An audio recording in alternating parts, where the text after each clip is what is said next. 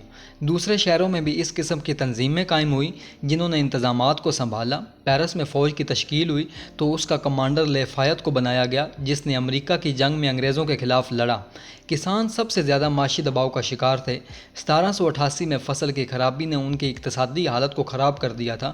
کسانوں تک یہ افواہ پھیلی کہ امراء فوج کے ذریعے کسانوں پر حملہ کرنے والے ہیں، تو کسانوں نے جگہ جگہ بغاوتیں کر کے اناج کے گوداموں کو لوٹ لیا۔ امراء کے قلعے اور حویلیوں پر حملہ کر کے جائیدادوں کے تمام کاغذات اور قرضوں کی دستاویزات کو جلا دیا۔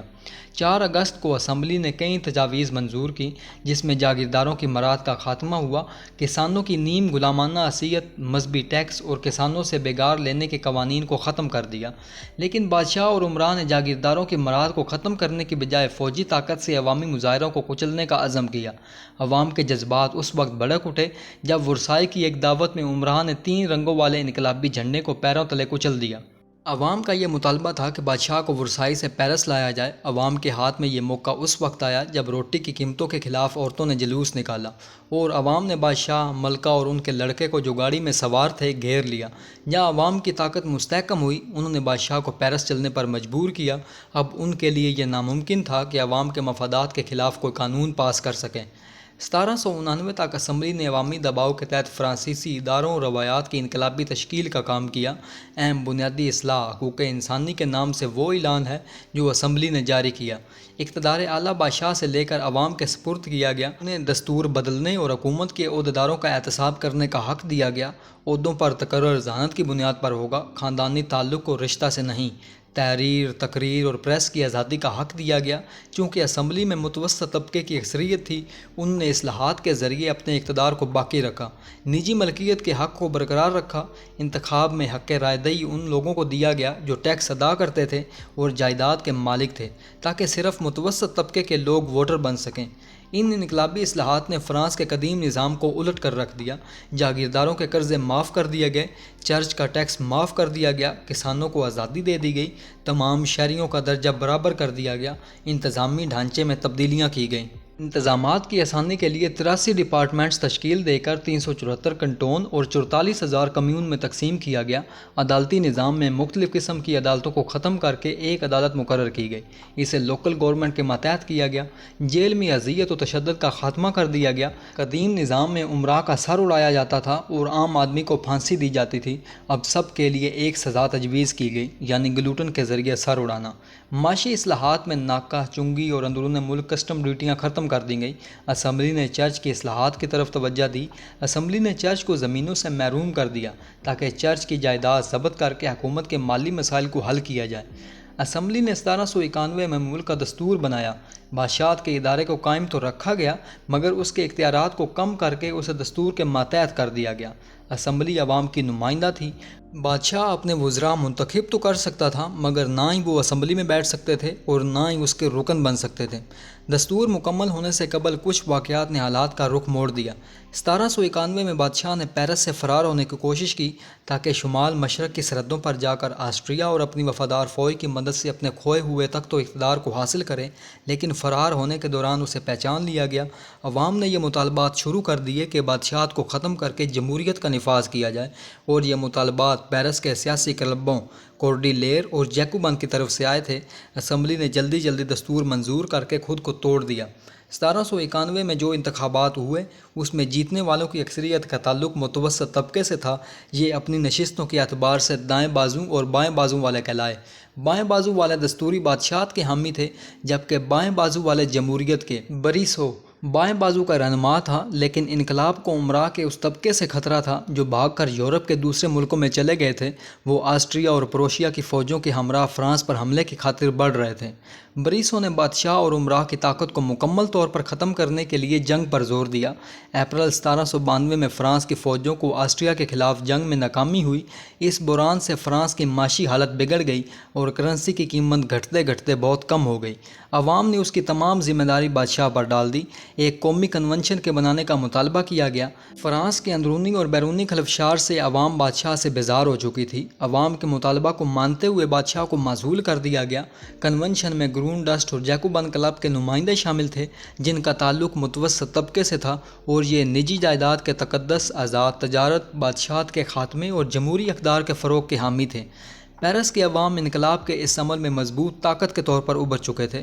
نچلے طبقے کے لوگ، دکاندار، دستکار، مزدور، جو معاشی طور پر بدحال تھے، ان لوگوں کے اہم مطالبات یہ تھے کہ روزمرہ کی چیزوں کی قیمتوں کا تعین کیا جائے، ذخیرہ اندوزوں کو سزائیں دی جائیں۔ اب لوگوں کو خاندان کے مقام و مرتبے کی بجائے ایک ہی طرح سے پکارا جانے لگا۔ اونچے طبقوں کے فیشن ختم کر دیے گئے۔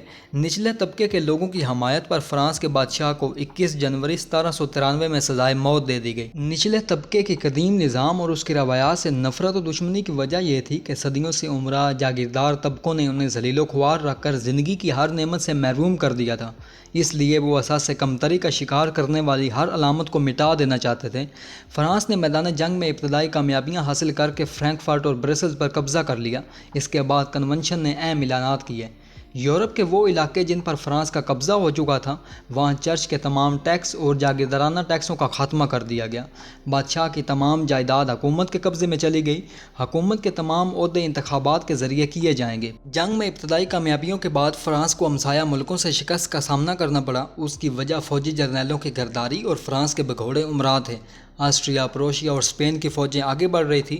جیکوبن کلب کے رہنما میراٹ کے قتل نے فرانس کی اندرونی اور بیرونی صورتحال کو بگاڑ دیا۔ جنگ میں ابتدائی کامیابیوں کے بعد فرانس کو ہمسایہ ملکوں سے شکست کا سامنا کرنا پڑا۔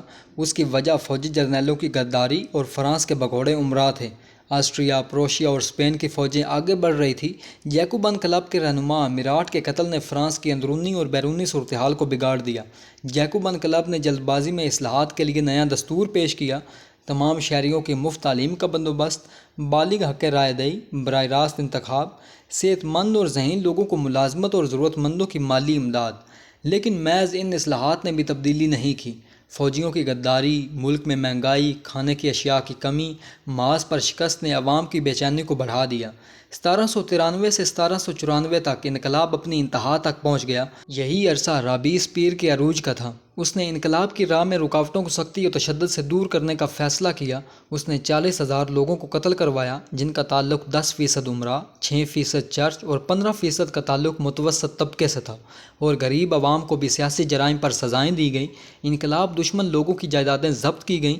اجارہ داری، ذخیرہ اندوزی اور قیمتوں کے مصنوعی اتار چڑھاؤ کو ختم کیا گیا۔ بیرونی حملہ آوروں سے نپٹنے کے لیے اسلحے کے نئے کارخانے قائم ہوئے۔ 10 لاکھ فوجیوں کے لیے اسلحے کا انتظام کیا گیا۔ نئے جرنیلوں کا تقرر ہوا، جنہوں نے بیرونی حملوں کو روک دیا، اور معاشرہ میں مذہبی عقائد کو ختم کرنے کے لیے عیسائی کیلنڈر کے بجائے ایک نئے کیلنڈر کا اجرا کیا گیا، جس میں ہفتہ 10 دن کا تھا۔ مگر اس عرصہ میں رابیس پیر کی مخالفت شروع ہو گئی، اور 28 جولائی 1794 کو اسے گرفتار کر کے قتل کر دیا گیا۔ مگر انقلاب کے بعد حکومت معتدل خیالات کے لوگوں، جو قدیم امراء تھے اور جمہوریت کے حامی تھے، 1795 میں ایک نیا دستور بنا۔ اس میں اہل جائیداد کے مفادات کا خیال رکھا گیا۔ انہوں نے ایسے اقدامات کیے جیسے اسمبلی طاقتور نہ ہو اور نہ ہی کسی کمیٹی یا فرد کو تمام اختیارات مل سکیں۔ جب فرانس کی صورتحال منتخب اداروں سے نہیں سنبھلی تو ان حالات میں نپولین فائدہ اٹھا کر بادشاہ بن بیٹھا۔ فرانسیسی انقلاب نے قدیم نظام جو خستہ اور فرسودہ ہو چکا تھا، جس کی بنیادوں میں سماجی نامواری موجود تھی، اس نظام کی ایک ایک اینٹ کو اکھاڑ پھینکا۔ طبقاتی زبان کا خاتمہ کر کے قومی زبان بنی، امتیازات و مراد کا خاتمہ ہوا، ریاست کے تمام شہریوں کے لیے مفت تعلیم کا انتظام ہوا۔ بادشاہت کے خاتمے نے جمہوری اداروں کو مضبوط کیا، فرد کو دستور اور قانون کے ذریعے آزادی دی گئی۔ فرانسیسی انقلاب نے جہاں دنیا بھر کے مظلوم عوام کو جدوجہد کا پیغام دیا، اس کے ساتھ ہی مراتب یافتہ طبقوں نے انقلاب کو روکنے کے لیے منصوبے بھی بنائے۔ عمراء نے اس بات کا اظہار بھی کیا کہ حکومت کرنے کا حق صرف ان کو ہی ہے کیونکہ ان کے پاس تعلیم، جائیداد اور لیاقت ہوتی ہے۔ جمہوریت اور جائیداد کی ضبطی اور اس کی تقسیم آزادی کے لیے خطرہ ہے۔ مراتب یافتہ طبقوں نے انقلاب کی تحریکوں کو بھی کچلا۔ 1819 میں پیٹر لو کا قتل عام، بالیون میں 1848 میں مزدوروں کی بغاوت کا خاتمہ کیا گیا۔ انقلابی کوششیں ناکام تو ہوئیں، لیکن اس کے ساتھ ہی یورپ میں ٹریڈ یونین کی ابتدا اور سوشلزم کے نظریات کو مقبولیت ملی، اور عوام یہ یہ بات جان گئی کہ جب تک نجی جائیداد کا تحفظ برقرار رہے گا اس وقت تک اقتدار صحیح معنوں میں عوام تک منتقل نہیں ہوگا، اور ایسا انقلاب جو نجی جائیداد کے ادارے کو ختم کر دے اس کے لیے 1917 تک کا انتظار کرنا پڑا۔